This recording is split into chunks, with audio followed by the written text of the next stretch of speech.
Hey, what's going on, everybody? It's the CD guy, Johnny Z here.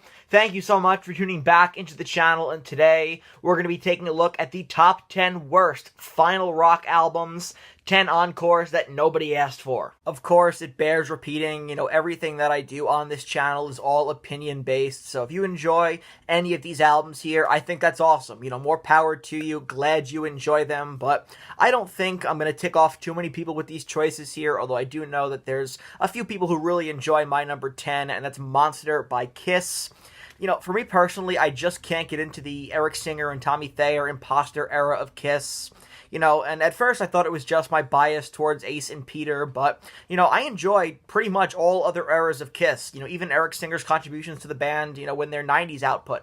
So, for me, I just feel like that's not it. Sonic Boom and Monster just feel to me like very generic Kiss records. It's kind of like the band examined what worked for them on classic albums like Love Gun and Destroyer and decided to make two very paint-by-numbers Kiss albums, trying to replicate, what worked with Ace and Peter, but instead with Tommy and Eric. And I think Monster is a lot stronger than Sonic Boom. Overall, though, I don't think either record is very strong. I think you could make one really solid record just combining the best material from both of those albums, but as a whole, the riffs and hooks come across as recycled. It lacks the energy and originality that once made Kiss, so iconic. And believe what you want about why Kiss stopped making records with this lineup after Monster, but, I have to believe that if these records would have gotten a better reception from Kiss fans, then there's no way the band would have left that market unattended. Number 9, The Endless River by Pink Floyd. I didn't want to put this too high on the list here because unlike some others I'm going to be talking about, The Endless River is not a terrible album, just a really underwhelming finale.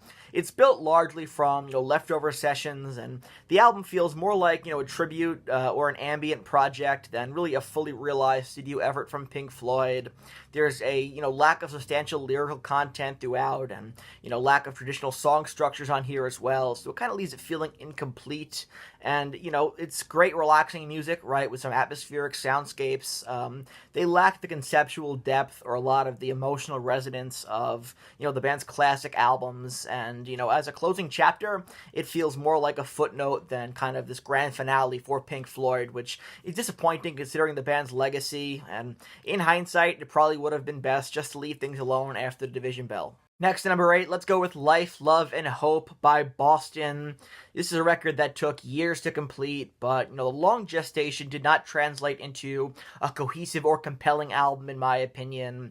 It's the first album to be released following the death of Brad Delp in 2007, and his vocals are posthumously featured on the tracks Didn't Mean to Fall in Love, right? You have Sail Away, Someone, Te Quiero Mia. So, it's definitely interesting to hear his vocals here, but this is a very scattered record. You also have vocals here from Tommy DiCarlo, making his first appearance on the Boston discography on a studio album, and this is a one-song record, in my opinion. Heaven on Earth is really solid. It's classic Tom Schultz, in my opinion, and, the rest of the record feels scattered, mixing, older material with newer tracks in a way that really disrupts any sense of flow on the record, and the album also suffers, I think, from an over-reliance on overproduction, without, a lot of strong songwriting to back it up, and a lot of these tracks feel overly processed, in my opinion, and they lack the emotional punch of the band's classic work, so for me, it comes together more as kind of a patched-together record than anything else. Next, at number 7, here, I'm going to go with Self-Titled by Jefferson Airplane, released in 1989, and,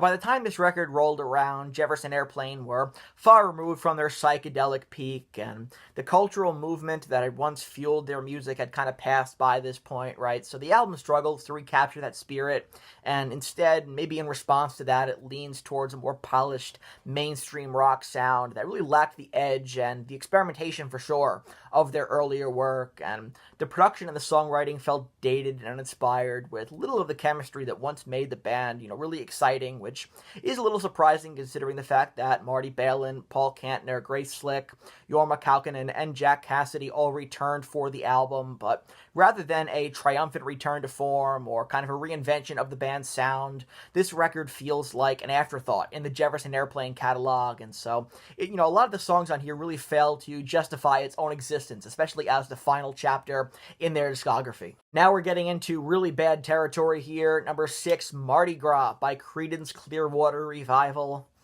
Ooh, this is a textbook example of, when a band is falling apart in real time, and you can hear that on the record. Internal tensions are running high here, and Creedence split the songwriting duties more evenly, but John Fogerty's contributions remain solid, probably the best songs on this record, but the tracks from the other members are widely considered, underdeveloped, and I happen to agree with that. They lack kind of the same direction, so it's not a very cohesive record. It feels uneven, and, it makes the album feel disjointed and inconsistent, and instead of kind of that tight, swampy, rock sound that had defined Creedence, for years. Instead, we got kind of a patchwork of styles here, and, as a farewell, feels like, less of a unified artistic statement, but rather, more of a contractual obligation being fulfilled under strained circumstances. And so, obviously, the band's chemistry and, in terms of them getting along, they'd seen better days here, but I do think this is an album that had potential, but was ruined by infighting. Top 5 now, In the Hot Seat by Emerson, Lake, and Palmer.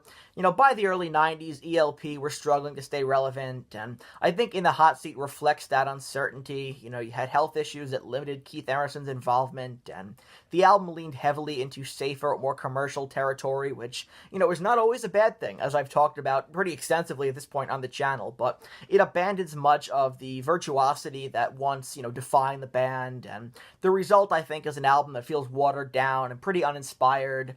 Instead of intricate compositions or kind of, daring proggy arrangements that, we're used to from ELP, we get more straightforward, forgettable tracks that I think, could have come from any generic rock band at that time. And so it lacks that kind of technical brilliance and the ambition that, fans had come to expect from ELP. So for me, it's a weak closing statement here, and it's down towards the very bottom of, if I were to rank their catalog. So for me, probably their second worst record, but not great stuff here to close things out. Number 4, Calling All Stations.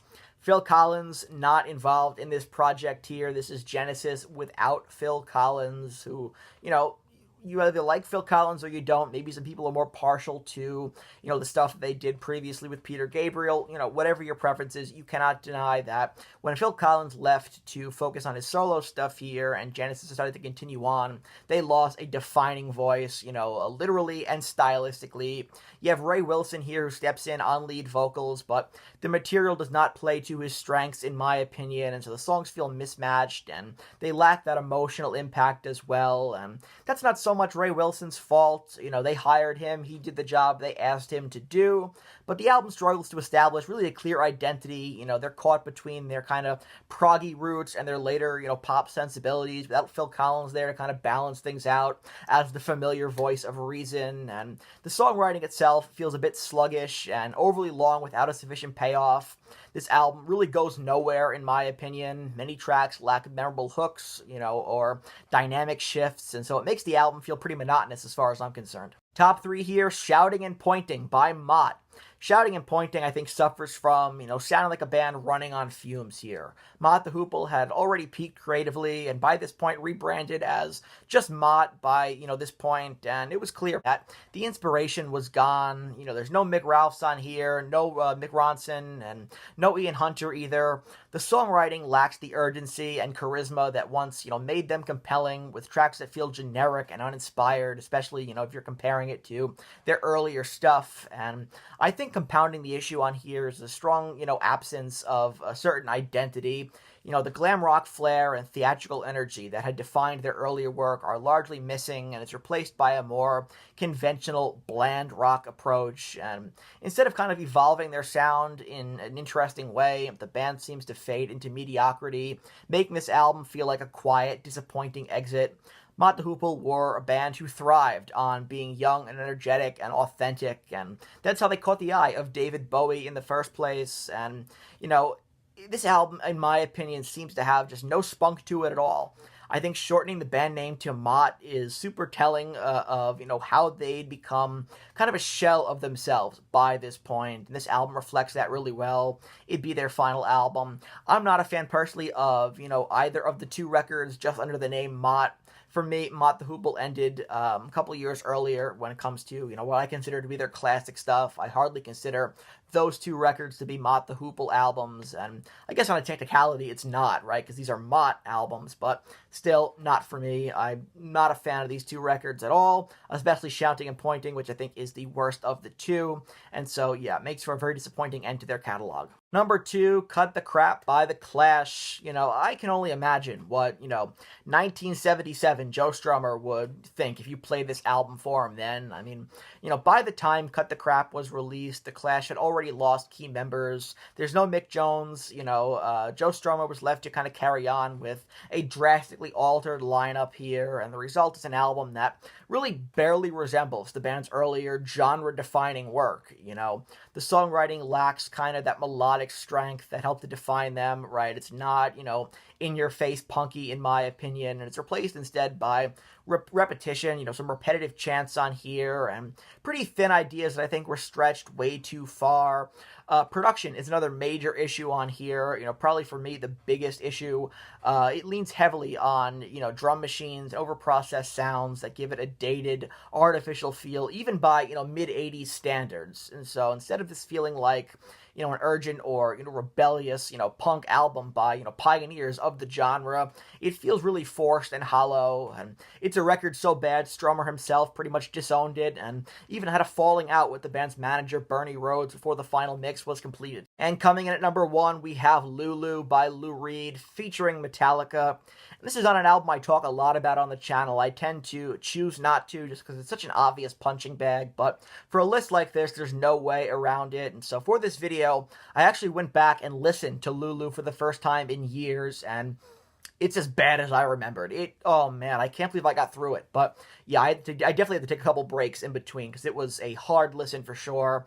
I don't consider it to be a Metallica album. Some people include it in their Metallica rankings. For me, it's always been a Lou Reed album featuring Metallica, and the final Lou Reed record before his death. And listen, if I were Metallica, I wouldn't have turned down a chance to work with Lou Reed either. But the end result is a bad mismatch of styles, and I think one of the most disappointing things about this project is that a lot of, interesting Metallica riffs that were kind of in demo form, demo quality here, but definitely could have been expanded upon. A lot of those riffs got wasted in this project while Lou Reed rambles on about God knows what, and lyrics are cringeworthy, Metallica are repetitive and clunky, and that's not even, the worst part. Some of these songs are just way too long and a struggle to get through.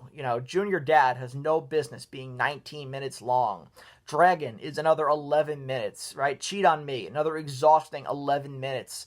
The album goes, for a very inaccessible feel. Well, that's intentional, and it's not always a bad thing. Definitely not in theory. There's a difference between making an album that's abrasive and non-radio friendly and making a record that's just so irritating no one wants to listen to it. And so this album, for me, kind of borders much more on the latter. And Metallica didn't need this at the time either, as they were still very much trying to repair their reputation. After Saint Anger, they did some good kind of returning to a thrashy sound with Death Magnetic, but we're still on very thin ice by a lot of fans. So that wraps up this video here, this rant on the top 10 worst final rock albums of all time. You can see my picks right over here. Of course, all just my opinions, but if you enjoyed this video, please give it a thumbs up, subscribe to the channel down below. Please subscribe. I listened to Lulu again, so please turn on the bell for notifications so you don't miss a new upload. If you've heard the Lulu album from start to finish, you know the struggle. Follow me on Instagram at the CD Guy JZ, and let me know down in the comments section below what are some of your least favorite final rock albums of all time. I want to hear from you. And until next time, it's the CD Guy, Johnny Z, signing off. Take care, everybody.